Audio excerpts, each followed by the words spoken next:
नमस्कार, मी अश्विनी शांतगुडी पुन्हा एकदा तुमच्या सगळ्यांचं मनापासून स्वागत करते। आजच्या व्हिडिओमध्ये आपण बघणार आहोत की क्लॉथ डायपर बेटर असणार आहे आपल्याला कायमस्वरूपी वापरायला की कायम हे डायपर्सच वापरणं योग्य असणार आहे। कारण या दोन्हीमध्ये मी थोडेफार कॅल्क्युलेशन्स केलेत ते मी आज तुमच्यासोबत शेअर करणार आहे। मग नंतर शेवटी तुमचा डिसिजन आहे की तुम्हाला डायपर्स कंटिन्यू करायचे आहेत, क्लॉथ डायपर्स का क्लॉथ डायपर प्लस डायपर्स। तर सगळ्यात आधी आपण बघूया की डायपर्स हे कोणत्या कोणत्या कंपनीचे असतात। तर आतापर्यंतचे मी जे काही डायपर पाहिलेले आहेत, म्हणजे माझ्या अगदी पहिल्या मुलाच्या वेळेस किंवा मग आता सेकंड बेबीच्या वेळेस सुद्धा बघायला गेलं तर सगळ्यात बेस्ट क्वालिटीचं आपल्या इंडियामध्ये जर पाहायला गेलं तर आहे पॅम्पर्स। कारण पॅम्पर्स खरंच खूप व्यवस्थित आहे, लहान मुलांच्या स्किनसाठी पण खूप बेस्ट आहे आणि त्याचं ॲब्झॉर्बेशनचं टायमिंग जे आहे तो सुद्धा खूप चांगला आहे। अदरवाईज बाकीचे पण काही म्हणजे आहेत बाकी कंपनीजचे पण चांगले, परंतु त्यातला त्यात जर बेस्ट सांगायचं असेल माझा एक्सपिरियन्स तर तो पॅम्पर्सला घेऊन आहे। त्याच्यामुळे जर जेव्हा मी हे कॅल्क्युलेशन्स काढायला गेले त्यावेळेस पाहिल्यावरती लक्षात आलं की पॅम्पर्स हे सगळ्यात कॉस्टली डायपर आहे आणि ते पाहायला गेलं तर 64 काउंटचं पॅम्पर्स आपण जर घ्यायला गेलो डायपर्स तर ते 880 रुपीजला मिनिमम आहे। मग त्याचं जर आपण बघायला गेलं की बाबा आपल्याला 12 मंथसाठी लागणार आहे तर 12 मंथसाठी नाही म्हटलं तरी त्याचा भरपूर हजार येतो, खूप हजार असा त्याचा खर्च आहे।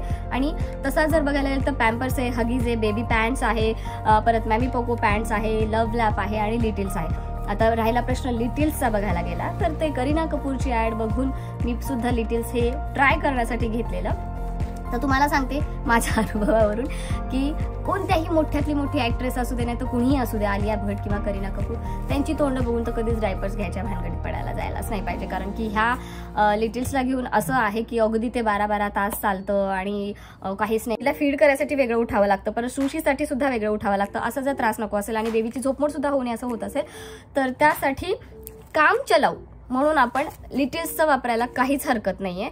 कारण मला काय कोणी पॅम्पर्सवाल्यांनी किंवा हे काय पेड प्रमोशन नाही आहे, बट एक सांगते डायपर्सला घेऊन आपले काय काय चॅलेंजेस येऊ शकतात किंवा आपण विश्वास ठेवून घेत असतो। डिफरन्स पाहायचा झाला क्लॉथ डायपरमध्ये आणि ह्या नॉर्मल डिस्पोजेबल डायपर्समध्ये तर ह्या डायपरमध्ये आपल्याला जर तुम्ही म्हणजे मिनिमम रेट हा अगदी 600 रुपयेपर्यंतचे डायपर असतो, त्याच्यामध्ये काउंट बऱ्याचदा 60 निघतात।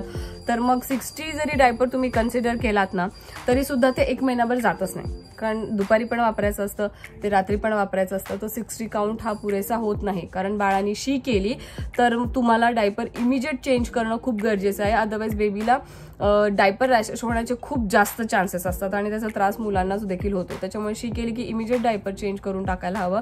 आणि जर हे 60 काउंट किंवा त्यापेक्षा जास्त जर तुम्ही पाहायला गेला तर असे 12 महिन्याचे नाही म्हणले तरी 8-9 हजार तुम्ही पकडून चाला 1 वर्षभराचे, कारण तेवढा काउंट पुरेसाच होत नाही तुम्हाला। 3 म्हणजे 60चे वाले असे बरेचसे तुम्हाला घ्यावे लागतात।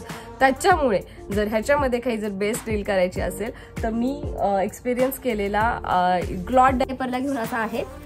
क्लॉथ डायपर हे तुम्हाला मी एक माझा क्लॉथ डायपरला घेऊन एक खास व्हिडिओ आहे तर तो तुम्ही नक्की बघा, मी खाली डिस्क्रिप्शन बॉक्समध्ये तुम्हाला त्याची लिंक देते। तर क्लॉथ डायपरला घेऊन ॲडव्हान्टेजेस आणि डिसॲडव्हान्टेजेस काय आहेत हा तो व्हिडिओ आहे। आता जर ह्या दोघांचं कंपॅरिझन आपण जर पाहायला गेलो तर क्लॉथ डायपरचा हा फायदा आहे की ह्याला घेऊन पण असं म्हणतात की 6-6 तास 8-8 तास हे चालतं, पण तेवढं नाही चालून ह्याच्या आतले जे नॅपकिन्स असतात ना तर ह्याचा फायदा हाच आहे की नॅपकिन फोल्ड करून आपण वापरतो क्लॉथ डायपरमध्ये आणि खालची बाजू सुसू जरी बाळाने केलं तर खालची बाजू ही हे होते ओलसर होते, पण वरच्या बाजूचा जो लेअर असतो बेबीच्या डुंगीला चिटकून म्हणू शकतो आपण, तर ते जे आहे ना त्यांची स्किन ड्राय राहते, तिथे ओलसरपणा राहत नाही आणि बेबी रॅशेस होण्याचे चान्सेस पण खूप कमी होतात। त्याच्यामुळे फक्त एवढंच की क्लॉथ डायपर तुम्ही घेऊन ठेवलात ना तर तुम्ही जर रात्री एनिवे दर 2-3 तासाला उठावंच लागतं। त्याच्यामुळे मग रात्री तुम्ही हे मी रेकमेंड करू शकते तुम्हाला की बाबा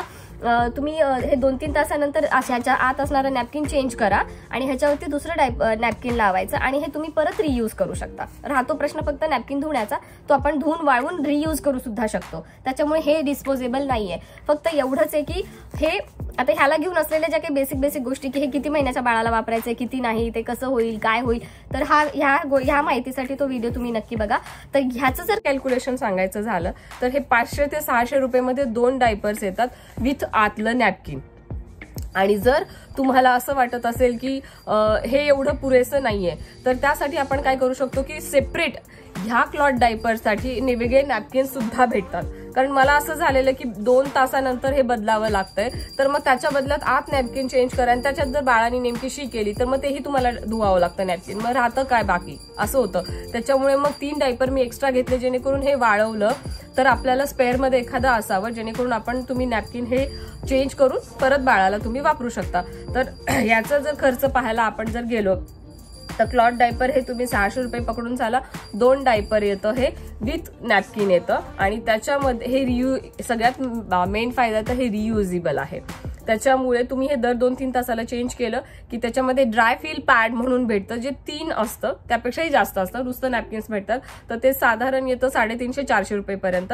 म्हणजेच आपण ह्या सगळ्यांचा जर खर्च कॅल्क्युलेट केला, किंवा असंही म्हणू शकतो की बाबा हे एकदा धुवून ठेवलं तर ह्याच्यामध्ये आपल्याला जास्त पटकन वाळत नाही, मग त्या दरम्यान काय वापरायचंय, तर मी म्हणते की चलो ठीक आहे, डायपरचा जर खर्च आपण पाहायला गेला मंथली त्या किंवा मग 12 महिन्याचा सुद्धा, तर कम्पॅरेटिव्हली आपण ह्याच्यामध्ये हे 4 डायपर जरी विकत घेतले विथ 4 नॅपकिन्स तर झाले आपले जवळपास 1100-1100 रुपये तुम्ही पकडून चाला. आणि त्याच्यामध्ये जर तुम्ही रिफिल पॅड्स जर घेतले, ड्राय फिल पॅड, ते झाले 350 रुपयाचे. म्हणजे जवळपास खर्च 1950, म्हणजे 2000 रुपये ओढून ताणून खर्च होतो. त्यात ते आहेत रियुजेबल. त्याच्यामुळे दोन्ही कम्पेअर करायला गेलं तर क्लॉथ डायपर बेस्ट आहे, बट ट्रॅव्हलिंगसाठी डेफिनेटली तुम्ही दुसरं कोणतं तरी डायपर वापरा, जे की जास्त बेबीसाठी चांगलं आहे. तर हे क्लॉथ डायपर आपण किती वर्ष वापरू शकतो, ते रियुजेबल असेल तरी कधी खराब होऊ शकतं. ह्या सगळ्या छोट्या छोट्या गोष्टी आहेत, त्यासाठी तुम्ही तो व्हिडिओ नक्की बघा. हेच आहे की डायपरचा खर्च भयंकर येतो, खूप जास्त डायपरचा खर्च असतो. सो त्याला काहीतरी सबस्टिट्यूट म्हणून जर आपण पाहायला गेलो तर खरंच मी म्हणेन की डेफिनेटली क्लॉथ डायपरमध्ये कम्पॅरेटिव्हली खूप पैसे कमी पडतात, आपल्याला खूप खर्च वाचतो आपला. तर तुम्ही नक्की बघा, 1-2 डायपर हे पण यूज करून बघा. आणि तुम्ही ह्याच्यामध्ये काम चलाऊ असेल तर तुम्ही लिटिल्सचं डायपर घ्या. अदरवाईज तुम्ही हे खूप जास्त तासांसाठी तुम्हाला कुठे ट्रॅव्हल करावं लागणार असेल तर हे डायपर घेऊ नका. तुम्ही चांगल्याच क्वालिटीचं डायपर घ्या, जे कोणतं असेल ते.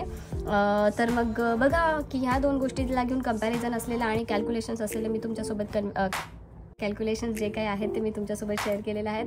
आता तुम्ही ठरवा की तुम्हाला नेमकं ह्याच्यातलं काय वापरायचं आहे, किंवा दोन्ही तुम्ही ह्याच्यामध्ये आलटून पालटून यूज केलं तरी देखील चालतं. त्याच्यामुळे हा होता क्लॉथ डायपर चांगला आहे का, हा डायपर चांगला आहे का, या दोघांना घेऊन काय खर्च पाणी येतो, याच्याबद्दल हा व्हिडिओ होता. त्याच्यामुळे भेटूयात आपण पुढच्या व्हिडिओमध्ये. हा व्हिडिओ शेवटपर्यंत एवढं तुम्ही पेशन्सने पाहिला त्याबद्दल मनापासून तुमचे थँक्यू. सबस्क्राईब केलं नसेल तर चॅनलला सबस्क्राईब करा, बेल आयकॉनला प्रेस करा, जेणेकरून अपकमिंग माझे काही व्हिडिओज असतील प्रेग्नन्सी, बाळाला घेऊन किंवा इतर कोणतेही असू दे, इंडियन कल्चर असू दे किंवा अमेरिकेतले काही व्हिडिओज असू दे, ते तुम्हाला बघायला नक्की भेटतील. तुमच्याकडनं कोणताही व्हिडिओ मिस होणार नाही, त्याचे नोटिफिकेशन्स तुम्हाला मिळतील. Thank you so much.